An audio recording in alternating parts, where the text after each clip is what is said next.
Welcome back to another edition of Inwarp Mag. I am Brooke, joined as always by my co-host Drew. Hey everybody, how's it going? And today we're going to be talking about the optimal point value to play 40K at. Is it 1,000? Is it 2,000? Is it 500? Is it 10,000? I don't know. We'll find out. Yeah. So I mean, let's kind of just jump right in. We'll have our final thoughts at the end. So let's jump into the first point value. We're going to talk about 500-point games, and the different game modes you can play for that is combat patrol and boarding actions. We don't have a ton of experience in combat patrol, but I personally do have a lot in boarding actions. So before we start, I think we should do this for each category. Brooke, do you think 500 points is the optimal point value for playing Warhammer 40K? Optimal is the key word there. I would say no. Okay. But I have a huge disclaimer on that. I agree. I would say no also. So let's talk about 500 points. There's two different formats that you can play at 500 points. There's combat patrol and there's boarding actions. Do you want to talk a little bit about what boarding actions is, Brooke? Yeah, so if you guys don't know what boarding actions is, GW released a book that was just specifically about boarding actions, which is a game mode that occurs thematically. It occurs inside of a ship or inside of some Space Hulk sort of thing, and it's all indoors. So you have the special wall terrain. It's a smaller board. You have a boarding actions team or whatever, and it consists of 500 points. And it has list building per faction. There's usually a few detachments is basically what they are. Detachments per faction. Like there's 3 for Space Marines. There's maybe 2 for Grey Knights or something. But you choose one of your detachments. You build a 500 point list with the restrictions that it gives for your detachment, and then you have 4 strats. You have a detachment rule, and then you can give enhancements to generic characters. Then other than that, you can do 1v1, you could do 3-player free-for-all, or you can do 4-player either free-for-all or 2v2. But it is very quick. It has a lot more to do with line of sight is pretty big in boarding actions. Your units actually have line of sight that they have to worry about. So I'll give you an example. If you move a unit out of 5, the guys in the back of your 5 have to have a gap between the guys in the front to be able to shoot past them. Whereas you don't have to worry about that in larger 40K. So there's a lot of it's kind of more tactical. Think of there's some video games like that Door Kickers game, like a SWAT type of game, where you have to have line of sight. When you go around corners, you have line of sight, It's cool. It's a lot of fun. Boarding actions, super fun, super fast. And it allows you to kind of get up and playing very quickly, actually.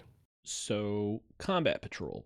Combat patrol is kind of the same way, except it's more designed to be like traditional Warhammer 40K, where it's played not on a ship like boarding actions is, versus this is played just like in your standard board setup, but it's a smaller board.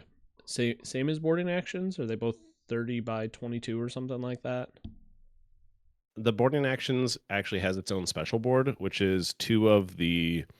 If you've played Kill Team, it's at the End of the Dark boards. They're very slightly off of the standard 22 by 30. They're 24 by 28 and a half or something. There's some dumb proportions, but yeah, they're almost the same as if you put 2 Kill Teams two Kill Teams boards together. Yeah, so Combat Patrol, it's played on a smaller board, 2 500-point lists, and you're basically limited to whatever is in your list. So if you buy your codex, or if your codex isn't out yet, there's a set list and a box that you buy that's called the Combat Patrol box for whatever faction you want to play, and that is your roster. There's no really changing your roster at all. That is your set roster. The game is supposed to be balanced so that every different faction's combat patrol can be relatively competitive with the other factions. And it's like boarding actions where it's designed to get you in the game quickly because it's only 500 points that you have to worry about. You're not putting together a whole 2,000 point list. So that's Combat Patrol in a nutshell. What are some advantages and disadvantages of boarding actions, Brooke? Yeah, so boarding actions, the games are short. It's a really easy entry point. It allows you some customization in boarding actions where you can build up your list kind of how you want with whatever you want to collect, depending on your detachment, of course. It has a huge variety of mission type. The book itself, if you buy the book is awesome value. I highly recommend it. I would love to do a deep dive into boarding actions. I think we've said this a few times in the podcast. I would love to do a deep dive on boarding actions. There's so much variety. There's a ton of replayability. And then the other part of it too, and this is the main way that I've played it, is in multiplayer with my friends, with Bill and Bear, friends of the podcast, and one of our other friends that is yet to be named. If he ever wants to appear on here, we'll name him. But we play 4-player a lot of times, and it's awesome. It's super fun. It's a really good time to be able to get everybody around the table and be able to play with all your friends. So for Combat Patrol, I think one of the advantages, as we've already said, it'll get you in the game quickly. You buy one box, you build your Combat Patrol box, paint it up, and you're ready to play. I think one of the major disadvantages of Combat Patrol is it's not very flexible as far as being able to explore different units with list building. If you don't if you like a specific faction, but you don't like your Combat Patrol, you might just kind of be screwed. You might not be having a good time. So, for example, Orcs. If you don't like Beast Snaga, you're not going to like our Combat Patrol because it's a Beast Snaga box, basically. If you like Beast Snaga, that's great. You're going to love it. Otherwise, you'll hate it. There are a few new Combat Patrol lists, quote unquote, added to the game through like codex releases, or they release them in like one of those White Dwarf magazines or whatever the magazine is now. Mm-hmm. But they'll add some new like lists per faction, but sometimes your faction only has one Combat Patrol, and you are just stuck with whatever that Combat Patrol is for that game mode. You only have that one list. Yeah, and if you're familiar with Kill Team, it's kind of like Kill Team balancing where there's not a ton of balancing done to the game. So if your favorite faction is bad, you might just be stuck being bad for the entire edition. So hopefully your friend is playing something equally bad so you can have a good time. I can say that for boarding actions, it's very, very similar in that aspect where uh, it's not the most balanced. It is fairly balanced, but it's not the most balanced. It's not balanced like larger 40K, which we'll get into. The other thing I think is a downfall of Combat Patrol is you might not get the full flavor of your faction. It could be because of what units your faction is made up of, or it could just be the fact that you are a traditional horde faction, but you can't really live that out in a 500 point list. So I don't think you get the full flavor with 500 point necessarily, which to me is really important for playing Warhammer 40K. Yeah. Same can be said for boarding actions. There's certain lists that you don't get the flavor. I'll say for my own personal experience as a Space Wolf player, there's not a Space Wolves detachment, so I have to play within the generic Space Marines detachments and try to find flavor where I can. And I've kind of learned to live with it. But yeah, some of the themes of each faction, they don't really come out in the smaller games. Yeah. So to sum it up, 500 points, good way to get started. Is it the optimal point value? Probably not. It's honestly, it's a close second to me, for me, because of boarding actions alone. I think boarding actions is a game that you could play completely on its own and never play the other versions of 40K and be perfectly content. Maybe that's a hot take, but I think boarding actions is a game mode that you could play completely on its own and never get into larger 40K. So my optimal point value, I don't even think we have it in our list. So it'll be an honorable mention at the end of the podcast. Okay, all right. And I So want to apologize in advance. I've had a cough over the past week, so if I cough randomly in the middle of this podcast, I apologize to everybody. That's why we didn't record an episode last week. I could not do it, so yeah, that's all good. So let's move on to the 1,000 point games. So this is what we'd call the skirmish battles, and this is kind of the entry point of larger 40K. It's the first listed point value in the core rules is 1,000 point games. So I think we played some 1,000 point games. Do you want to talk about some of the advantages of 1,000 points? Well, first let's talk about whether or not we think it's Oh, optimal right, yeah. or not optimal. So, for me, I would say 1,000 points. You're getting closer, but I would say it's not optimal. How about you, Brooke? I'd say hard no that it's not optimal. Hard no. It's Yeah. great. It's a great way to play to start, but it's like hard no, not the optical way to optimal way to play. Too many beers already, I guess. Sorry. uh, Whoops. all right, so let's talk about advantages and disadvantages of 1,000 points. So to talk about advantages, one of the advantages for me is that you are not in combat patrol or boarding action list restrictions anymore. You can build whatever you want. You're kind of getting your feet wet and dabbling in full 40K. It's not the optimal point list as we've said, so there's some missing stuff there. There's some disadvantages.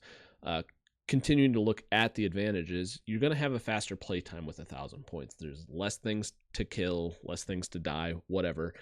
So it's going to be easier for new players to get into the game.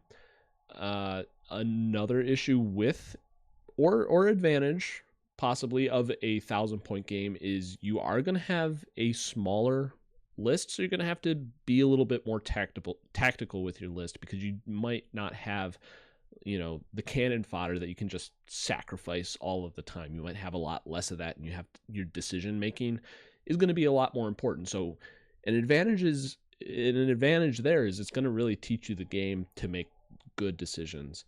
You took the um, words right out of my mouth. I was going to say that. That's exactly yeah. what I was going to say. It teaches you to make tough decisions with your small army. Yeah, there's going to be that emphasis on individual unit performance, because you're going to be looking to make efficient trades, because if you mess up one trade, you might lose your 1,000 point skirmish game. Right. What are some disadvantages, Brooke? Yeah, so I think you kind of already hit on this. With 1,000 points, there's definitely a limit on what your unit selection can be. Sometimes you're not going to be able to include some of these. I think they call them Death Star units in kind of the competitive scene, but they're like the 300 to 400 point blob of guys, or maybe a big monster or something. And it's harder to bring those big things into 1,000 points because it takes up such a large percentage of your list that you can't really fill out the other parts of your army. Um, some lists tend to struggle at 1,000 points. I can say that we kind of saw some of that with our experience. Yeah, It seemed like you didn't have a ton. as soon as you bring like um named characters and stuff from, say, Space Marines, they just wreck. They'll dominate Mhm. in 1,000 points. So that's where you introduce some imbalance to 1,000 point skirmish games. Yeah, like Bjorn in our 1,000 point experience, it dominates. He's only 190 points, and in 1,000 points, that's actually a pretty good deal for a unit like Bjorn. And he dominated in our games. Like he was so good because he was such a big threat, and I was able to bring enough stuff with him that it complemented my list really well. But some factions, like for example, like demons, our friend yet to be named is into Slanesh demons, and some of those demons are like 300 points. And if you take one demon, then or two demons, that's basically your list. You're kind of capped at that, and you can only take like a few other things, and you're definitely going to be handicapped in a 1,000 point game. Um, the last thing that I'll say, and this is maybe up to your local meta, or if you're a competitive player, this is I don't know how many competitive tournaments happen at 1,000 points, but in your local meta, you will have some unbalanced matchups.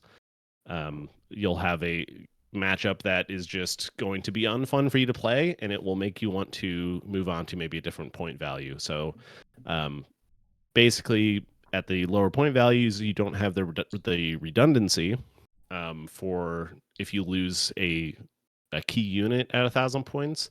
That's your only unit that can perform that task or maybe that role in your army. And once you lose it, that's a huge hole in your army composition. Yeah, one thing you got to keep it in mind is something I said at the beginning of the 1,000 point with the 1,000 point lists is you are dabbling your feet into like the full scale um, Warhammer 40K, but you have to keep in mind that Warhammer 40K is balanced at 2,000 points. It is not balanced at all for 1,000 points. So you can expect for certain factions, certain armies that are strong, maybe in 2,000 point, that's just going to be exaggerated at 1,000 points. Yeah, I agree. So let's go on. Let's continue. Let's go down the list. All So right, so this one I'll introduce it and then I'm going to ask you the question. So sure. this one is not one of the point values that is in the book. So Yes. we call this the middle ground, a 1,500 point game. Is this the optimal point value, Brooke? This is a hot take. This is the optimal point value. All right. Give me some reasons why you think this is the optimal point value.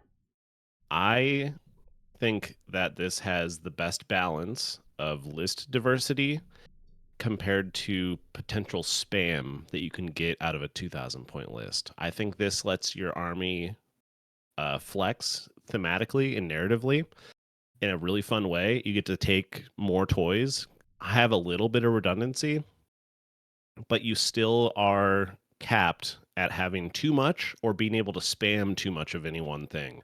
I think this is like in any, we'll talk about 2,000 point lists after this, but in any 2,000 point list, you have like a 1,500 point core. And then you have these other like redundancy or like objective runners and stuff like that. I think 1,500 makes you make some hard choices in your list building that you wouldn't otherwise have to at 2,000 points. I think this is absolutely the optimal point value for a fairly balanced uh, local meta, like casual meta, compared to maybe 2,000 points where you could spam some certain units that would make the game unfun otherwise.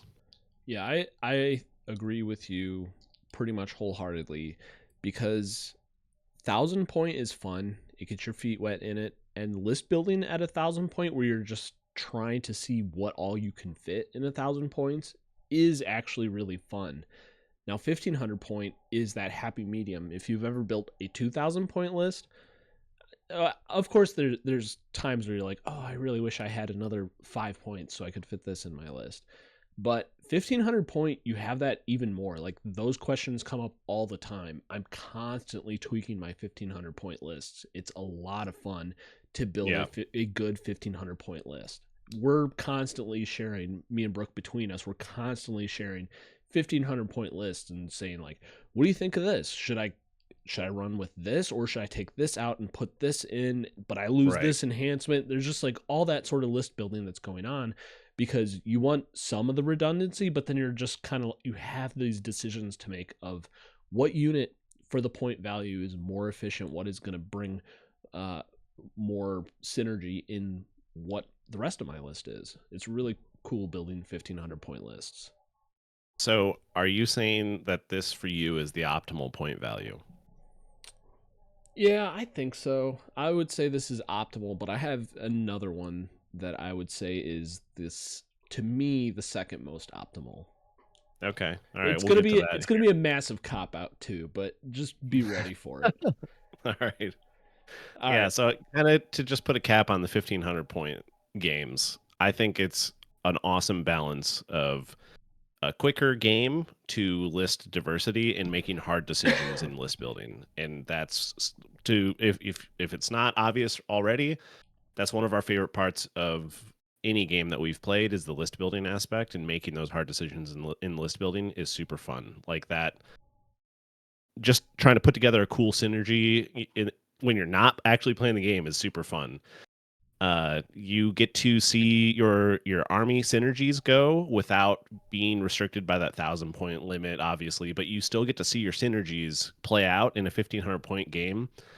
And I would say it's more of a casual format because it's not going to take your whole day to play the game. I think it's something you can get done in 3 or 4 hours. If you're playing at a slower pace, maybe get dinner or whatever, but it's not going to take a whole day to play the game if you're playing at like a casual slow pace. Yeah, there's enough points for you to put in some redundancies with like some of the cheaper units.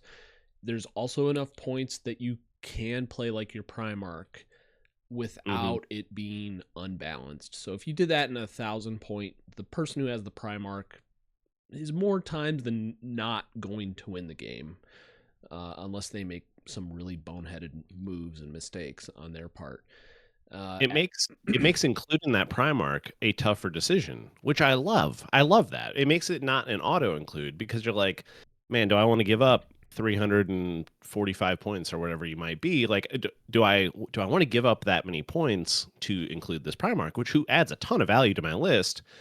Or do I want to include maybe 2 or 3 units instead that can maybe one can run an objective and one is a lower level threat, but it's still a threat at 1,500 points. You have to make those tough decisions. And I think at 1,500 points, right now, this might date the podcast, but Gilliman is really freaking good in competitive scene.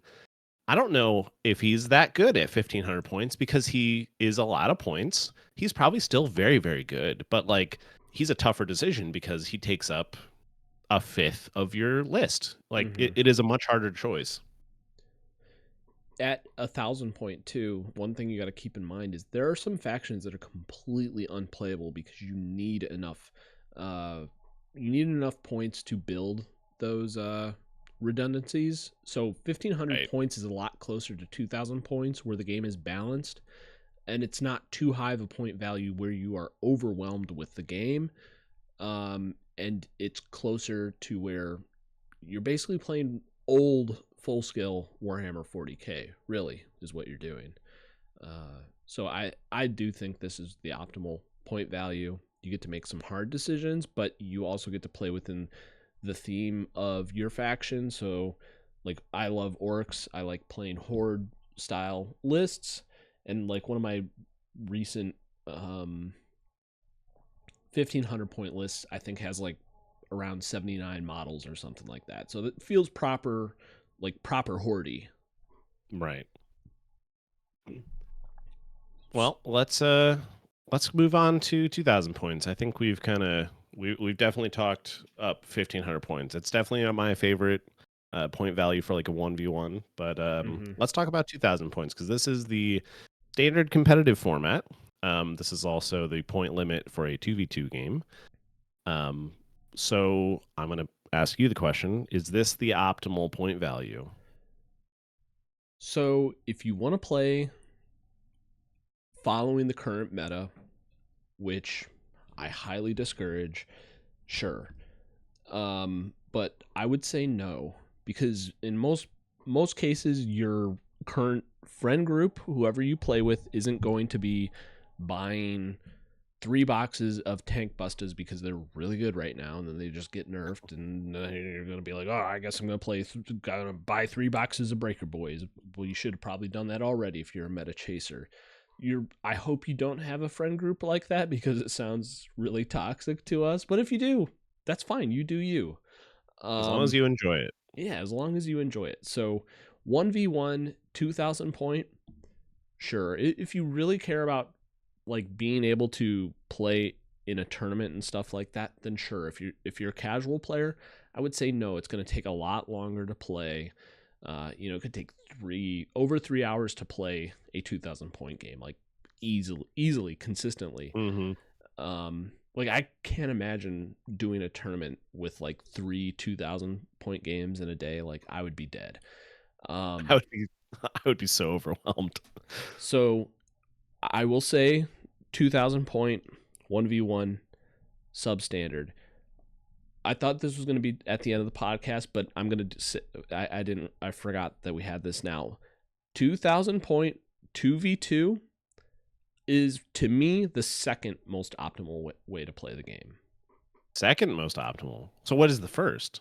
Or have we not gotten to it? 1500 point is the most optimal. Okay. I agree with you that 1500 point is the most optimal way to play the game. Oh, The I see. second most Okay. optimal way to play the game is 2v2 2000 point. I think it could be the first. It's so close for me because 2v2 doubles is so much fun.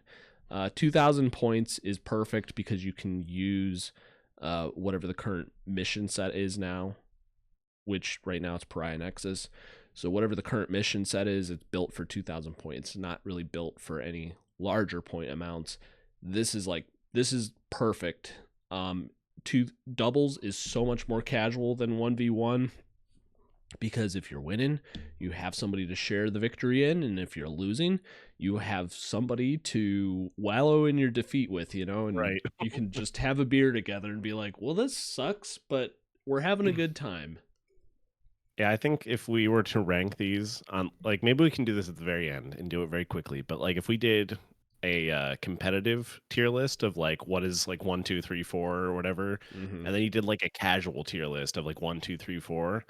I think casually 2v2 is probably the best. Like 1v1 1500 is my favorite, but 2v2 casually, so much fun. The best part about it, if you have a larger friend group, if you have of a decent sized local meta, if you get 4 people around the table all playing together and all having a good time, and maybe you have a drink or whatever, like you just have fun together, that is so much fun. Like the camaraderie of a 2v2 makes for awesome stories. It makes for a lot of memorable moments. I remember the 2v2 games that we've played more than any of the 1v1 games that I've ever played. Mm-hmm. It's for casual games, it's incredible. So But oh, go ahead. So just to go back to 2000.1v1, I just want to touch again real quickly before we move on to advantages and disadvantages. So like we said before, it's going to be the most balanced way to play the game. The game is constantly being balanced for 2000 point. GW is constantly looking at the meta in tournaments, and if your faction is above 55% win rate, they're going to get nerfed. If they're below 45%, they're going to get a buff. So you can pretty much, just keep collecting for your faction. Your faction will eventually probably be good, unless GW really hates your faction. And if you're in that faction, sorry. At some point in the next 2 years, in any given edition, your faction will be good at some point. Yes. It's almost good, maybe not great, but they'll be good and playable, absolutely playable at any point during the edition. Exactly. And if 2000 point is your thing, it becomes your optimal point value. God bless you. You'll probably be more set up to go into competitive play if that's something that you want to do. Because most tournaments are going to be at 2000 points. There are some that are at different point values, but pretty much all tournaments that you can find easily are going to be at 2000 points. Disadvantages, again, can take over 3 hours to play. If you don't have that sort of time commitment, that can be a problem for you. Another thing is there's going to be a lot more rule interactions just because there's going to be so many more units on the board. One thing that me and Brooke have talked about is the amount of games where you just are like, you're done with the game, you're maybe taking a shower, and then you go, oh my god, I forgot that he gives this unit a +1 to their hit roll, and I could have won if I remembered that one rule. You have a lot more units on the board, you have a lot more things like that you got to keep track of, and it's really easy to forget those things. And just the amount of interactions just takes a lot more time for you to process them. It might take longer to go through your turn until you are more comfortable in the game. So it can be very overwhelming for a newer player. So if you're new to the game, I would say we do not suggest 2000 point 1v1. 2v2 2000 point, we highly suggest that. Yeah, it's super fun. Casually, it's amazing. Yeah, I think the like rules interactions is a huge thing that I just want to emphasize. the amount of rules looking up and like that brain fatigue that you get at the end of a game when you're like, man, I'm like exhausted from thinking about stuff. You feel that much more in a 2,000 point game, Hmm. especially in a 1v1 where you're responsible for your 2,000 points. You're going to be tired by the end of that game, and you're gonna be like, man, I'm ready to wrap this up, and it's like end of turn 3, you know. Yeah. So it's definitely a little overwhelming.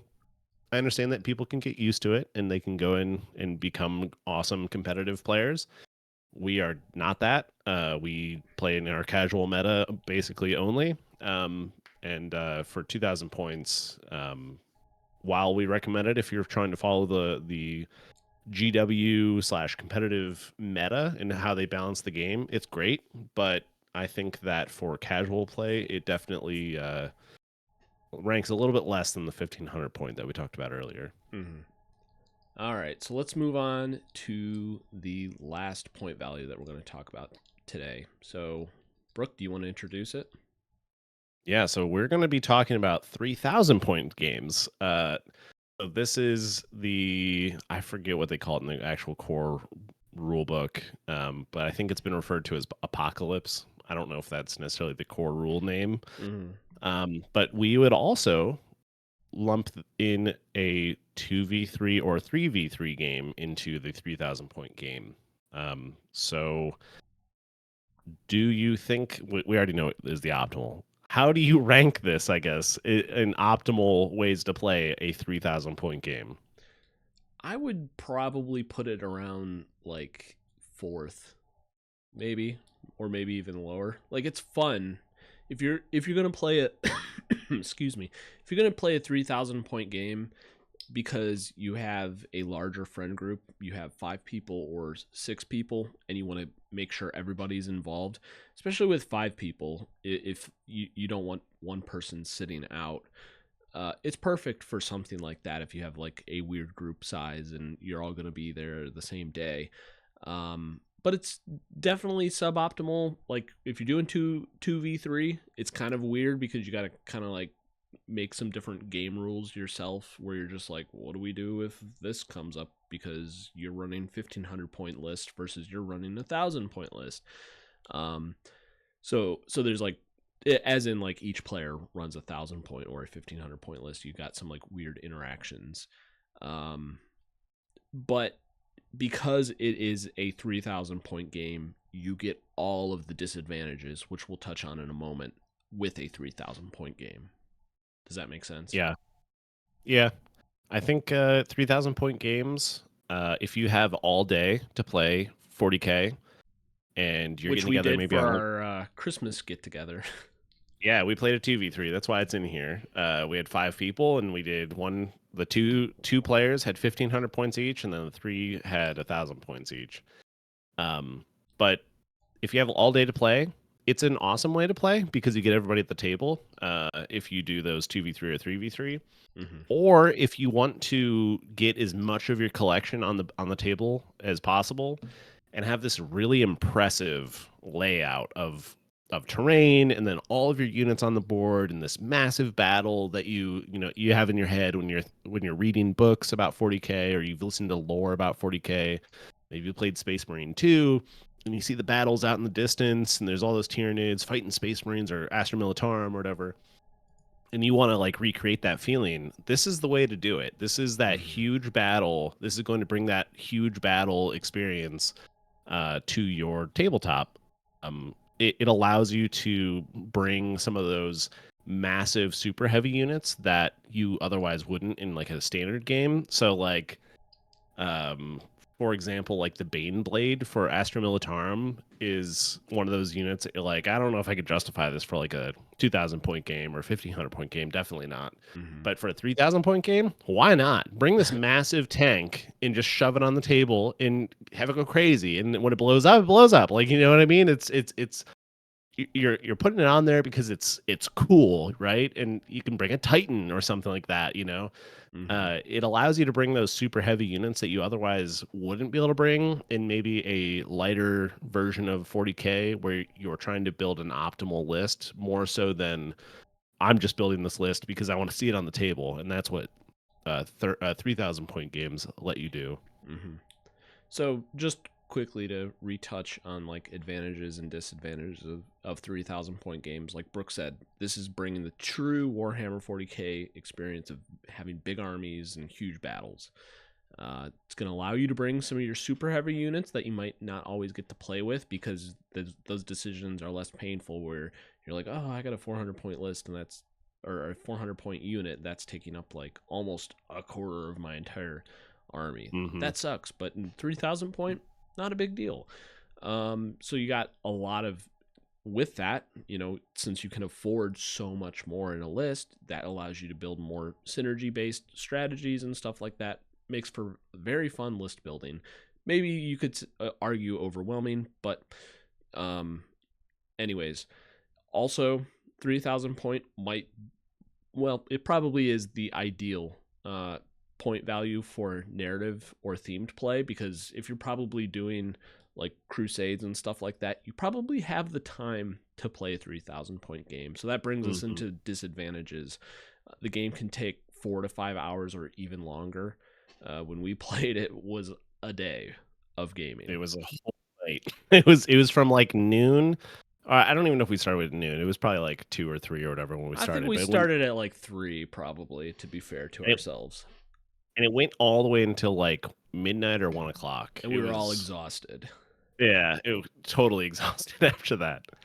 It also requires a special. Yeah, it requires a special large table. It requires I think it's 90 by whatever the width is of a standard game. But 90-inch long table, which we had to I hosted this, and I had my standard table up, and then I had this little side table that I added to the end, and then put some like boards on it to make it like an extension of the standard board, just to accommodate this massive playing space. And not everybody has that. It's such a big area for the table to be set up that it some people live in smaller apartments or stuff like that, and or if you're like me, you built a super awesome gaming table. I can't even play a 3,000 point game on my table. Yeah, it wouldn't fit on your table, unfortunately. You'd have to have like a topper or something, and then like extend it or something. I don't know. But and then in the other disadvantage, I think this is kind of obvious at this point, but the balance is definitely skewed at this level. The game is balanced at 2,000 points, and at 3,000 points, when you're able to kind of take some of these ridiculously powerful units like a Baneblade, or maybe you take a Titan or whatever the heck you take, the balance is kind of thrown out the window, and you're kind of playing this at a more casual level and just kind of accepting the game for what it is, that you're there to have fun and roll dice and see this massive display of minis on the board and tell some stories later with your friends. Yeah, thank goodness you can't take 3 Gillimans. Now that would suck. Yeah, you could basically do that if you took Gilliman and the Lion, and I guess they don't have another Primarch, do they? Maybe one in the future coming for Space Wolves. Coming soon. We'll see. Here's hoping. All right, so let's try to wrap it up. So just to kind of touch on the entire episode. So ranking from top to bottom. I think at the top we both put 1,500 point is the optimal way we think to play the game. Our opinion, take it with a grain of salt. It is our opinion that 1,500 point games are the optimal way to play. That doesn't. You might have a different mindset. It doesn't discredit any of the lower point. I think the lower point values are perfect. They're like perfect goals for you as you are getting into the game and building up to 1,500 points.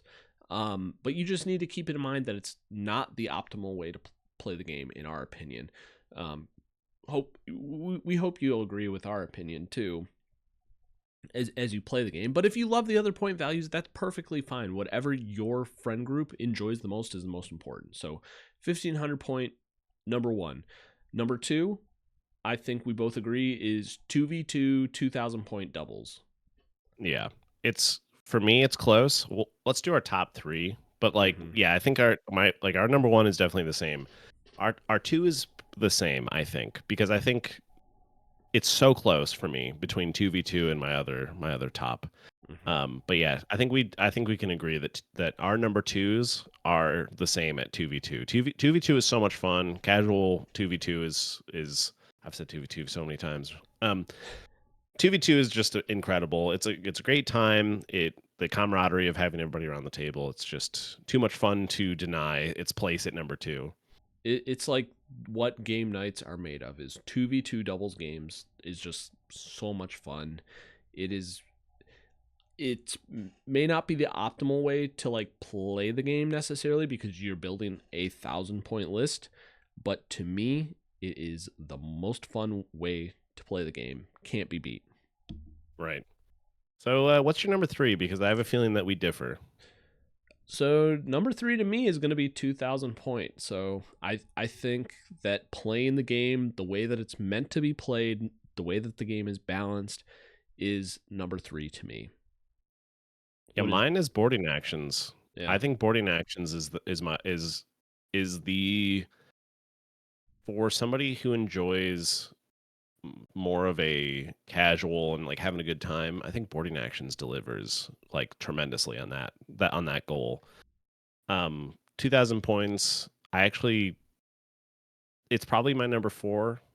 But I think boarding actions like has a clear head over 2,000 points for me. Boarding action. Mhm. I know you don't have as much experience, or I guess you don't have any experience with boarding actions because we haven't played yet.